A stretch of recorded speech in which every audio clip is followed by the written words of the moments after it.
Hello everyone and welcome to our Circle and Salve Women. I feel like I could really use a nap right now, so if it looks like I could, and my face is like feeling a little bit flushed or so, it really is a busy time. School has definitely started to settle in for my children and for myself, and it's also a very, very busy sports season for us, and I try to get my workouts in, and sometimes the body's just like, can you just rest a bit? And so I don't know if it also has to do with just the short amount of daylight that we're getting now, and it's getting cold. You just want to cozy up, be underneath your blanket. But nonetheless, I really want to focus in on this for this November on being thankful. And I have a flag that's outside my home, be thankful. And it's really good to surround yourself with words around your home to just remind you of positivity that you want to ingrain into your system, into your spirit, and reminding yourself of thinking positively and therefore then heading in that direction mentally. And so for me, this one connects with my article, Killing Him with Kindness. And I really, me with my analogies, when I think of this, it's not like killing the person, right? Of course not. But really the darkness in someone, I would think is killing that with kindness. And when I think about kindness, that comes from light. And anything that counters that would be darkness. And so anytime that someone is giving you a sense of bitterness, resentment, any form of darkness, I always like to think of it as like, okay, kill that with kindness. Kill that with kindness. And so I'm going to share with you two stories today, just recently, that I was able to relate, or I can relate to in this article. And then in addition to that, close it up with really understanding why it's important to be overflowing with light instead of darkness. Because if you've ever taken design fundamentals or so, or if you really can connect that with darkness and light and the light illumination, how powerful that can be. Just even looking at the skies, we'll close it up with that. But the very first story I want to share with you is just recently. I want to say, when I say recently, because a month goes by quickly, probably has been a month or so, but I returned a purchase to a warehouse that I was thinking, oh, it's not a big deal. I'm just going to go ahead and exchange it for a smaller size because I realized I bought something too big, and then therefore it'll be a straight exchange. Didn't even think to bring a receipt because normally I don't return much, and so for me it was just going to be a straight exchange. Only to come to realize that when I went into the warehouse, that indeed what they would have to do is refund you, and then you could go back into the warehouse and then go ahead and purchase whatever it may be that you had anticipated on getting instead. And I was like, okay, that's totally fine. What I had not prepared for, because for me, when I'm in that moment, and I like to think that I'm an 85-mile-per-hour type of person when it comes to really dealing with certain people. And, in trivial moments like that, all I want to do is be kind to the person and pretend. I know that's a confession on my part, but maybe listening to what they have to say, but really I already know it's like, okay, we're just exchanging kindness here. I'm going to move about my way, and then I'm going to get out of here and do what I have to do. And so for me, I was already doing that, yes, please, oh, no, thank you, and just really being quick with my words so that I could just go about my way. And so as I had left, she had given me this one of those cards where you could then go ahead and purchase again. And as I'd walked away, it just gave me that she had given me this familiar look of like confusion, I want to say resentment, dissatisfaction, just all of that bogged in one. And I was thinking, why did she give me that form of reaction? I know she had stated something, she had muttered something, but again, my confession was I didn't really truly hear it because I was just trying to make that return or whatever it may be, since I couldn't exchange it and then leave. And so as I'm going inside this warehouse, I'm thinking, what was she actually saying to me?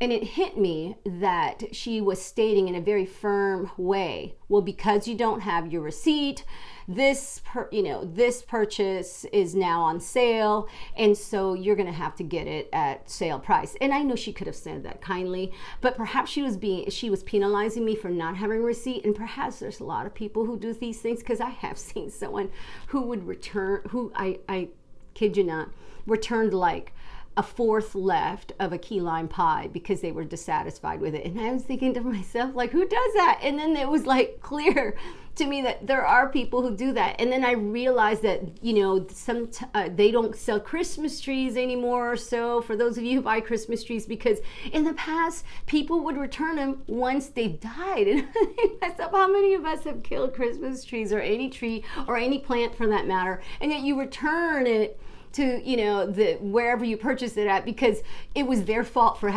you having killed the plant. So again, going back to that kindness, so I'm thinking to myself, okay, it was very clear that she had put me in that group of, oh, here goes people just returning things without receipt, and she just wants money back. Who knows what she bought it for or whatever, you know. And so I definitely felt that from her. But what gave her the dissatisfaction is because I didn't hear her, you know, manner of speaking, the way that she had actually deliberately tried to say it in a firm manner, where perhaps I should have been more apologetic or so. I honestly was like, that. I remember saying something like, that's awesome, thank you so much, and, you know, have a great day. And I walked away, and I am thinking to myself, that is why she gave me that look of dissatisfaction and resentment. Another story, just about maybe a few weeks ago, I had shared with my spouse, is there was this woman that he and I both know. And, you know, you have to have certain people like this in your life, and people could totally disagree with me, but you have to have people that really, I think to myself, they make sure they're the ones that make you go, have I, you know, crossed my T's and dotted my I's, not specifically for them. You're not trying to serve them. You're not trying to make their life, you know, perfect in their eyes for your sake, or no, you don't owe them anything, but really it's because they are my checkpoint. They're the ones that make me go, you know, if they're around, I can laugh inside and go, you're not going to find anything, you know, and all is well, and I could smile at you and be at peace. And there's that fun challenge there of someone always, it's like your teacher, right? It's like, you know, or your professor. It's just, there's certain people that you that help to put you in check. And I recall psychologically that they actually do make it where when supervisors walk around in a random way, or they don't tell you and they do surprise visits, you have the tendency to work harder, because if you can actually predict when someone is going to be watching you or supervising you or so, you tend to not work as hard. And so for me, it's the same thing in the classroom. I know how that works, and I know how powerful that type of way of making sure that people are always on their toes and, you know, working hard is effective. And so I remember just recently going to the gym, and this person was very clearly, and if you know people like this, you know that when they come to start talking to you and their voice is already with a sense of urgency, you know that they are actually going to tell you something that is meant to really like scare you, you know, or just really make you feel concerned. And it's almost to a point where they're thinking that you're going to be apologetic and that you'll make amends and so forth. And I'm getting ready to, you know, I was just finished stretching out and getting on my elliptical, and all of a sudden I hear this hello, you know, and I turn around, it's, you know, this person, and I smile, I was like, oh, hello, you know, and right away they were like, you need to tell the parent, you know, these kids that they can't be doing this and they can't be doing that because it's dangerous and they're not supposed to. And just really something that I was not even surprised with, because again, when you know certain people like that, you know that they're coming at you with just a familiar type of, I don't want to say complaint, but concern, right? Let's just put it in a nice way. And you know, I honestly, when you run enough into people like this, you don't, there's just no need to like be concerned. You just know this is who they are. And there's this validity in them that is seeking, you know, the significance that they are hungry for.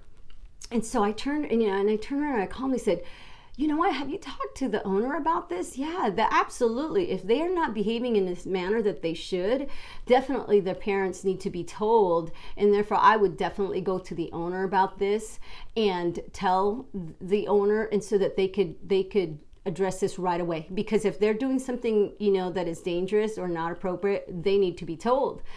And the face, again, it's familiar dissatisfaction, this, confusion in their face when you don't react in a manner that they want you to. It really, really throws them off. And here's the deal. I already knew that if it had been something of power where it was an urgency, that there definitely was a concern, they would have already this person would have already gone to the owner and already complained. And this would have been beyond me. She was only addressing it to me because she already knew it wasn't a concern perhaps for the owner, and that it wasn't a sense of urgency, but perhaps that by telling me, because I had some indirect power perhaps to do something about it if it had been something of concern, that she could perhaps put the worry in me and then make me react. And so with me responding and being on her side, taking her side and suggesting that, yeah, you need to report this, that this needs to be addressed right away, it just squashed it. And it was like, oh yeah, I really should. And I get on that elliptical and I'm laughing inside, because I'm thinking to myself, here I am again, giving people the dissatisfaction of what they want. And I took away that power, but I gave them their light. And this then ends this part where I really want to address the part of making sure that you are overflowing with light rather than darkness. And I know the word darkness, people can take offense to that. People can really be denying that they may even be carrying it. And so let me be the first to say, we all do. We all feel some kind of way. There are days where I don't even understand why I'm feeling some kind of way, and I have to pause on that. I've done an article and a video on that where, when you wake up, you have to ask yourself and rate yourself and say, where am I today? Because I'm not feeling at a 10, and why am I not feeling at a 10? And when I say feeling some kind of way, you really have to identify, why are you feeling some kind of way, and what can you do now to, if you are feeling like at a 5 or 6, what can you do to at least be at a 7 by the time you're brushing your teeth or getting out of the house? Just ways to really get yourself going in the right direction. Because if you don't identify why you're feeling somewhat empty, or that you're filling yourself with darkness instead of light, that's what you're carrying. If you really think about it analogically, and that's me, just really thinking, what am I carrying today? And is it going to be of help to society or those around me? Or am I going to be tampering with their light, and then I will be that darkness? Because you know what? It's not fair to anybody else for you to carry around darkness and then expect everyone else to carry it. But a lot of people are not aware that they're carrying around darkness. So therefore, you have to make sure you can only control yourself. You only have the power to control within you. And so you have to make sure that your bucket is full of light, that it's beaming with light, that it's overflowing with light and warmth and joy and peace, so that if something comes at you unexpectedly, and most of the time it does, as a teacher, trust me, my first period could be beautiful and peaceful, and then second period could be beautiful and peaceful, and then the next thing you know, after lunch, they've had food and they've had energy, and they come in and someone is running in late, and they are just pounding at the door wanting to be in, and everyone can be in peace, and all of a sudden your patience is being tried. And then all of a sudden you have to really ask yourself, where am I feeling right now? Because even though everything was well all day, I also know that I am starting to empty out of my energy, and so I have to step back sometimes and ask myself, am I my kindness? Where's my kindness radar right now? And where is my tolerance level right now? Because it takes a lot of that, right?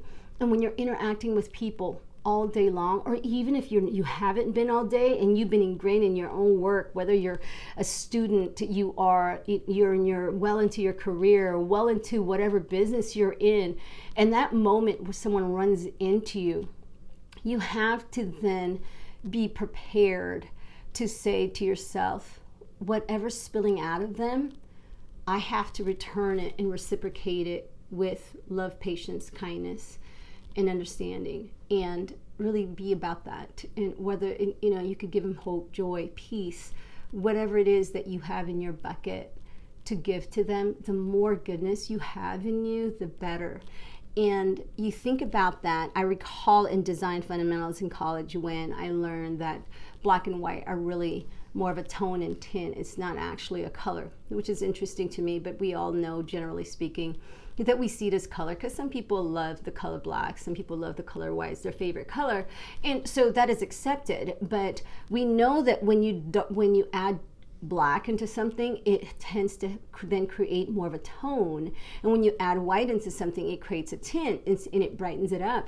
And so if you think about this also with the sky, anytime I remember being back and looking up in the skies, and I remember being in certain states where I was born in the country, and looking up into the skies, and there are times where you couldn't even see your hand in front of you, but when you looked really, really up high and you saw the stars, you're like, oh my goodness, you could literally see so many stars, and just the traffic of stars up there.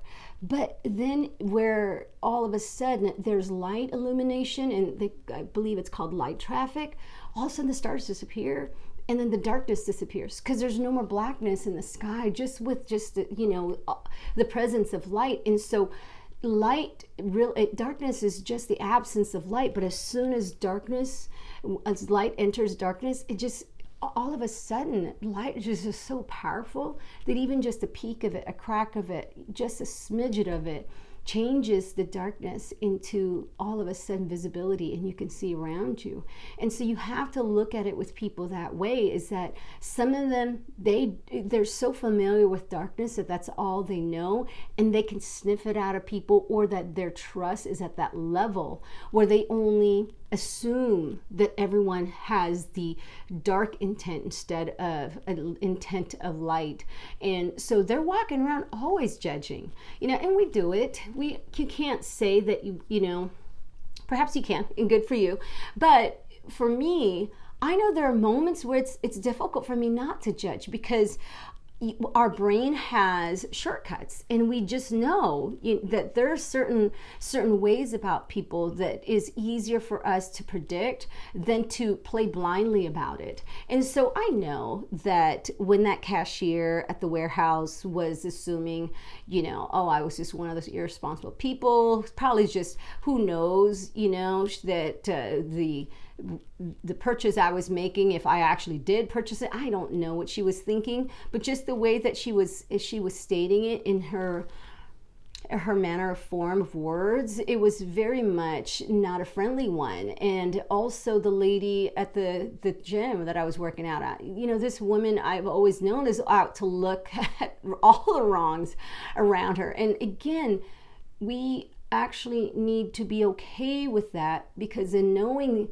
that always will exist, it will always prepare us to be filled with our own light, and go, okay, be about it, and you can be who you are, but I'm going to be the help to make sure that if you have spillage of whatever resentment, whatever type of bitterness, in just kind of way feeling that you may be spilling over out of your bucket, I'm good, with then telling you, here's some of my light, here's some of my kindness, here's some of my genuine, words of hope and joy and peace to you.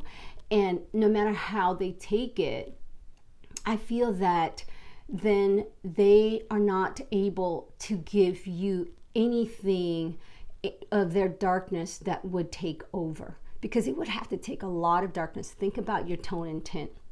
It'd have to take a lot of darkness to turn you black, rather than the opposite, right? Same thing with the sky. It would have to be completely dark for it to be pitch black up in the sky, and even then the stars are shining. And so keep that in mind, because when we say kill them with kindness, it means kill the darkness with light. And that is how I see it, no matter what. Because you always have to be prepared. Have that flashlight, have that button ready, and go, when someone is trying to push you in that room and turn off the light so that you can't feel where you're going. If you have that flashlight right there, there's no way that you can't find your way out of that darkness. You have to be that light inside to just go, it's all good. Let me light be the way for others. And it's okay that you may not realize that you have tried to pull me into your darkness, but just be careful, and know that as long as you're in your pure light, there's not enough darkness in the world to take you down with it, because light is so strong. And if you are in that strength of light, you're good. And just know that all those who have darkness in them, they're looking at you, and think about how darkness feels with light. Who would then run? Is it lightness or darkness that runs in the presence of the other? Think about that. Who's the one that hides in the corner or runs out and disappears? So with that said, God bless us all. I hope to not be so tired for the rest of the day, but if so, that means it's because we are living life, and that life is being filled. Let's fill it with light. Have a great day, everyone, and we will see you next time. Thanks so much for your time. Take care.